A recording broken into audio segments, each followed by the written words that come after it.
ով ատոմային պետություն է, պատերազմում չի կարող պարտվել։ Այդ մեկ, Իրանը դրա համար է ձգտում ատոմային զենք ունենալ եւ ԱՄՆ-ը դրա համար է ասում, հիմա էլ այս բան քննարկում են, որ կարող է նույնիսկ հենց ԱՄՆ-ը թիրախային հրթիռակոծության ենթարկել այն կենտրոնները, որտեղ գիտական կենտրոններ Իրանի, որտեղ միջուկային հետազոտություններ եւ այլն են տեղի ունենում։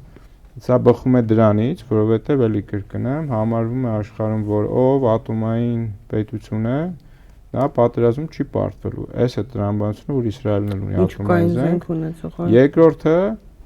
այն պետությունը, ով ունի շատ զարգացած գիտություն, այսինքն այստեղ միայն արդյունաբերությունը չի, այսինքն Թուրքիան արդյունաբերական պետություն է, բայց Թուրքիան չունի զարգացած գիտություն այն առումով, որ օրինակ Թուրքիան մինչ օրս չի կարողանում ինքնաթիռ արտադրել, գնում է ԱՄՆ-ից, իսկ գիտենք, օրինակ համատության մեջ Իսրայելը կարողանում է, բայց նաև նշենք, որ Թուրքիան այդ ուղղությամբ աշխատում է եւ պրոտոտիպ ունի